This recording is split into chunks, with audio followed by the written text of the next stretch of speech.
आम तेरी ये खुशनसीबी है, वरना लंगड़ों पे कौन मरता है। हम और आप आम को फलों का राजा मानते हैं, लेकिन ये शायर जनाब सागर खयामी को तो जैसे आम के स्वाद से माशूक जैसा इश्क हो गया। वो लंगड़े आम पर मर मिटे। वैसे आम पर मर मिटने की हद तक मोहब्बत लुटाने वाले वो अकेले नहीं, बल्कि शायर व हजरात तमाम हैं, जैसे कि मिर्जा गालिब। आमों का जिक्र तूने जो छेड़ा है हमनशी, एक आम ऐसा सीने पे मारा कि हाय हाय। शायरों का शौक राजाओं शहंशाहों के लिए खासम खास। सोचिए, फल के दीवाने इतने नामचीन हुए, उसकी कहानी कितनी दिलचस्प होगी। जम्बूद्वीप यानी प्राचीन भारत की भूमि से उपजा वो आम जो गणेश जी जैसे देवताओं की पसंद रहा। आगे चलकर महात्मा बुद्ध और मुगलों के वक्त में बाबर जैसे शहंशाह तो इसके मुरीद ही बन बैठे।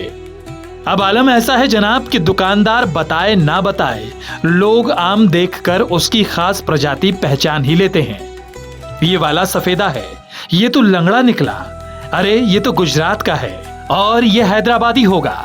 जैसे अनार के लिए कहा जाता है एक अनार 100 बीमार, वैसे ही आम की मंडी में आए तो लगेगा एक आम 100 नाम, 100 किस्से, 100 दावे। कोई कहे लंगड़ा सबसे बढ़िया, तो कोई माने दशहरी दिल का राजा। किसी की जान है हैदराबादी, तो कोई अल्फांसो के लिए बैंक अकाउंट खाली करने को तैयार। दोस्तों, बात किसी आम की नहीं है, बात है आम की, यानी फलों के राजा की, जिसे खाया भी जाता है, पूजा भी जाता है, जिस पर कविताएं लिखी जाती हैं और जिसकी खुशबू से बचपन की यादें लौट आती हैं। तो चलिए मिलते हैं फलों के राजा से, जिसकी कहानी उतनी ही शाही है जितना उसका स्वाद, और जिसकी एक किस्म आज 1.5 लाख रुपए किलो में बिक रही है। आम कोई आज का फल नहीं है, इसकी जड़ें वैदिक काल तक जाती हैं। ऋग्वेद में नाम नहीं मिलता, पर अथर्ववेद में ऐसे पेड़ों का जिक्र है जिन्हें समृद्धि से जोड़ा गया है, और माना जाता है कि आम उन्हीं में से एक है। पुराणों में तो आम का जिक्र और भी सीधे तौर पर मिलता है। स्कंद पुराण और पद्म पुराण में आम के पेड़ को शुभ, दिव्य और मांगलिक माना गया है। आज भी विवाह, पूजा और गृह प्रवेश जैसे मौकों पर आम की पत्तियां तोरणम के रूप में लगाई जाती हैं।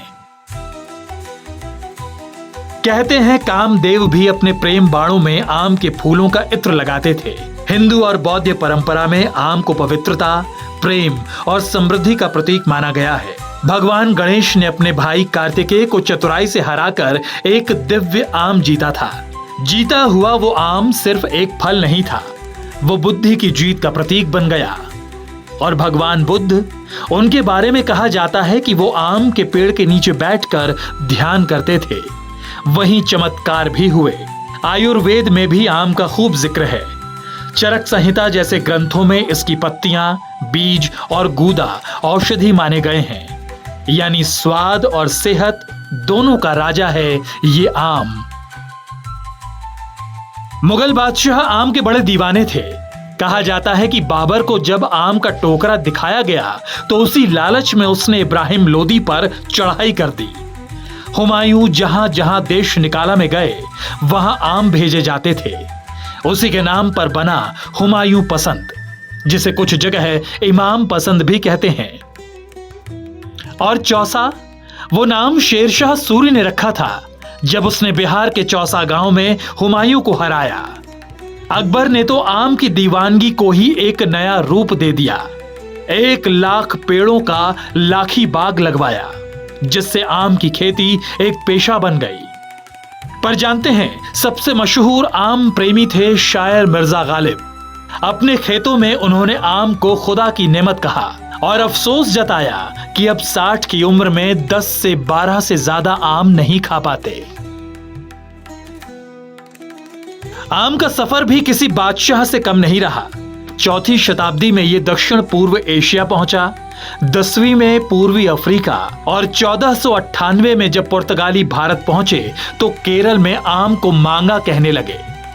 यहीं से मैंगो शब्द बना और फिर पूरी दुनिया में फैल गया। आज भारत अकेले दुनिया का लगभग आधा आम उगाता है और हमारे यहाँ करीब 1500 किस्में हैं, जिनमें से 1000 से ज्यादा बाजार में बिकती हैं। दशहरी, लंगड़ा, चौसा, अल्फांसो, केसर, हिमसागर, नीलम और अब ऐश्वर्या आम, अनारकली आम, नमो आम, लखनऊ के कलीमुल्ला खान जिन्हें लोग मैंगो मैन कहते हैं, उन्होंने 300 से ज्यादा किस्में तैयार की हैं, वो भी नेताओं, फिल्मी सितारों और क्रिकेटर्स के नाम पर। भारत के हर कोने में आम की अपनी खास खुशबू है। पंजाब का होशियारपुर, जहां हर साल 1.2 लाख टन आम उगाए जाते हैं। उत्तर प्रदेश में 20 लाख टन दशहरी, मलिहाबाद में तो 200 साल पुराना दशहरी का पेड़ है जो दुनिया भर में पहुंच चुकी है। कहा जा रहा है कि इस बार पैदावार अच्छी रही। बाजार में आम 80 से 100 रुपए किलो बिक रहा है, थोक में तो और भी सस्ता। लेकिन जापान में उगाया गया मियाजाकी आम, जिसकी चमकदार लाल त्वचा, औषधीय गुण और कम मिठास है, वो 1.5 लाख रुपए किलो में बिकता है, क्योंकि वो आम नहीं, एक लग्जरी समझा जाता है। अल्फांसो हापुस, महाराष्ट्र का राजा, मुलायम गूदा, तेज खुशबू और बेमिसाल मिठास वाला। दशहरी जो लखनऊ और मलिहाबाद की शान है। लंगड़ा तो बनारस की पहचान है, थोड़ा खट्टा मीठा जिसमें रेशे नहीं होते। फिर है हिमसागर और लक्सा जो बंगाल की मिठास है, एक बार चखो तो भूलोगे नहीं। केसर गुजरात का मीठा हीरा कहलाता है, मिठाइयों में सबसे ज्यादा इस्तेमाल होता है। तोतापरी आम दक्षिण भारत का पसंदीदा है, अचार में सबसे ज्यादा चलता है। फिर है कर्नाटक के बादामी और रसपुरी आम, अल्फांसो जैसे दिखने वाले और स्वाद में भी तेज।